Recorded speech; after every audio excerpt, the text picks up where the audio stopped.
राहुल सुनसान सड़क पर धीरे धीरे गाड़ी चला रहा था। रात शांत थी, केवल उसकी कार के इंजन की आवाज गूंज रही थी। चांदनी आसपास के जंगल को एक अजीब सी रोशनी से नहला रही थी।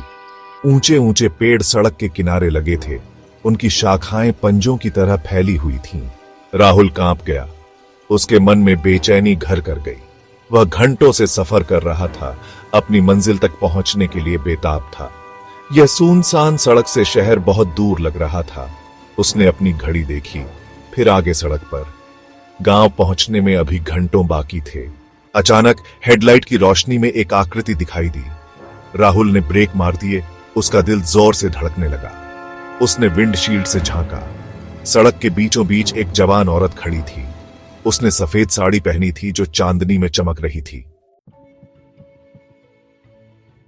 राहुल देखता रहा, उसे यकीन नहीं हो रहा था कि वह जो देख रहा है वह सच है। महिला गतिहीन खड़ी थी, उसके लंबे काले बाल उसकी पीठ पर लहरा रहे थे। उसका चेहरा आंशिक रूप से साए में छिपा हुआ था, लेकिन वह देख सकता था कि उसकी आंखें अंधेरे में चमक रही हैं। राहुल हिचकिचाते हुए कार से बाहर निकला। हेलो? सन्नाटे में उसकी आवाज गूंज उठी। महिला हिली नहीं, वह बस उसे घूरती रही। राहुल ने एक गहरी सांस ली और उसके पास गया। जैसे जैसे वह करीब आया, उसने देखा कि उसके पैर में चांदी का एक नाजुक पायल है। वह चांदनी में चमक रहा था। Are you all right? Do you need help? महिला चुप रही। वह राहुल के एक कदम और करीब आई और एक पल के लिए उनकी निगाहें मिली। राहुल ने अपने ऊपर एक अजीब सी अनुभूति को महसूस किया, एक ऐसी अनुभूति जो जान पहचान और चाहत दोनों थी। अगली सुबह राहुल की नींद अचानक खुली। वह बिस्तर पर बैठ गया। उसका दिल तेजी से धड़क रहा था। पिछली रात की घटनाएं उसके दिमाग में घूम रही थीं। वह इस एहसास को झटक नहीं पा रहा था कि उसने जो अनुभव किया था वह सिर्फ एक संयोग से कहीं बढ़कर था। वह अपने कमरे से निकला और नीचे अपने मेजबान शांति नाम की एक बुजुर्ग महिला को ढूंढने गया। वह रसोई में नाश्ता तैयार कर रही थी। शांति आंटी, क्या आप किसी ऐसी औरत को जानती हैं जो सफेद साड़ी और चांदी का पायल पहनती है? शांति ने अपने काम से ऊपर देखा। उसके चेहरे पर एक हैरान करने वाला भाव था।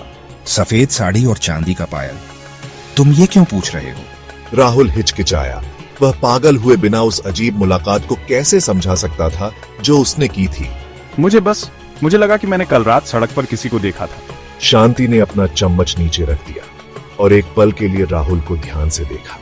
सड़क दिमाग के साथ खेल खेल सकती है, खासकर रात में।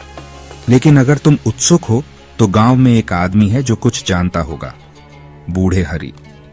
वह अपनी पूरी जिंदगी यहीं बिताया है। वह सबको और सब कुछ जानता है। माफ करना हरि अंकल। अरे राहुल, शांति ने बताया कि तुम मुझे ढूंढ रहे थे। राहुल हिचकिचाया, फिर सफेद साड़ी में महिला के साथ अपनी मुलाकात के बारे में बताया। उसने उसका रूप, चांदी का पायल, उस अजीब एहसास का वर्णन किया जो उसने उसमें जगाया था। हरि ने धैर्यपूर्वक सुना। उसकी निगाह बहते पानी पर टिकी हुई थी। जब राहुल खत्म कर चुका था तो वह बोला। झरने की गर्जना के ऊपर उसकी आवाज मुश्किल से फुसफुसाहट थी।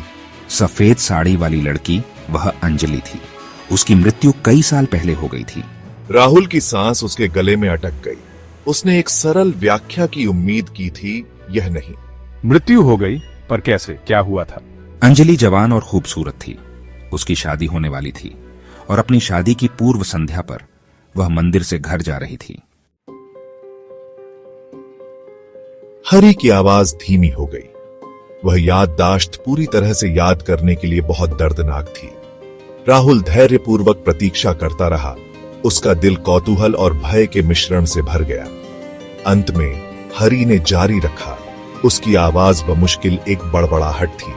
एक दुर्घटना हो गई थी, तूफान। एक पेड़ गिर गया।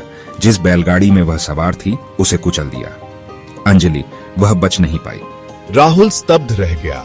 उसने जो कुछ सुना था उसे समझने की कोशिश कर रहा था।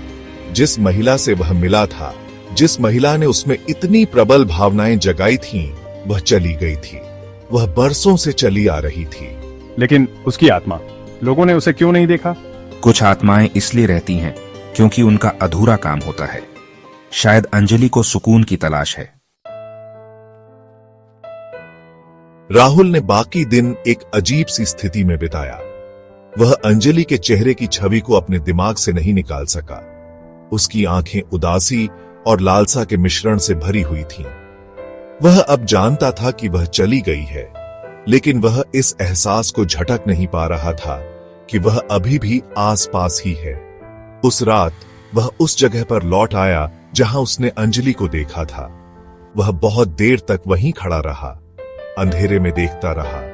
उसने उसके जीवन, उसकी असामयिक मृत्यु और उससे अपने अजीब संबंध के बारे में सोचा। तब उसे एहसास हुआ कि प्रेम सीमाओं को पार कर जाता है। यह मृत्यु के सामने भी मौजूद हो सकता है। अंजलि भले ही चली गई हो, लेकिन उसके लिए जो प्यार उसने महसूस किया, जो रिश्ता उन्होंने साझा किया, वह सच था। मैं अंजलि की याद का सम्मान करूंगा। मैं उसे शांति पाने में मदद करूंगा। अगली सुबह राहुल वापस गांव गया और ग्रामीणों से बात की। उसने अंजलि के बारे में और जाना, उसकी दयालुता, उसकी कोमल आत्मा के बारे में। उसने उनकी कहानियों, उनकी यादों को सुना और उसने किसी ऐसे व्यक्ति के लिए गहरा दुख महसूस किया जिसे वह वास्तव में कभी नहीं जानता था। ग्रामीणों की मदद से राहुल ने अंजलि के लिए एक छोटे से स्मारक समारोह का आयोजन किया। वे झरने के पास इकट्ठा हुए। बहते पानी की आवाज जीवन की नाजुकता की निरंतर याद दिलाती है। उन्होंने मोमबत्तियां जलाईं और प्रार्थना की। उनकी आवाजें प्यार और स्मरण के एक स्वर में मिल गईं। जैसे ही सूरज डूबने लगा, पानी पर लंबी परछाई पड़ने लगी। राहुल झरने के पास खड़ा था। उसके हाथ में एक सफेद फूल था। उसने अपनी आंखें बंद कर ली और अंजलि के लिए एक मौन प्रार्थना की। शांति के लिए प्रार्थना की, मुक्ति के लिए, एक शाश्वत प्रेम के लिए जो जीवन और मृत्यु की सीमाओं से परे फैला हुआ था। और उस क्षण में उसने अपने ऊपर शांति की अनुभूति को महसूस किया। वह जानता था कि अंजलि की आत्मा को आखिरकार शांति मिल गई है। वह जानता था कि उनका प्यार, हालांकि एक क्षणभंगुर मुलाकात में पैदा हुआ था, चमकता रहेगा उनके जुड़े हुए भाग्य के ताने बाने में एक शाश्वत लौ। Rest in peace, Anjali. Our love will never fade.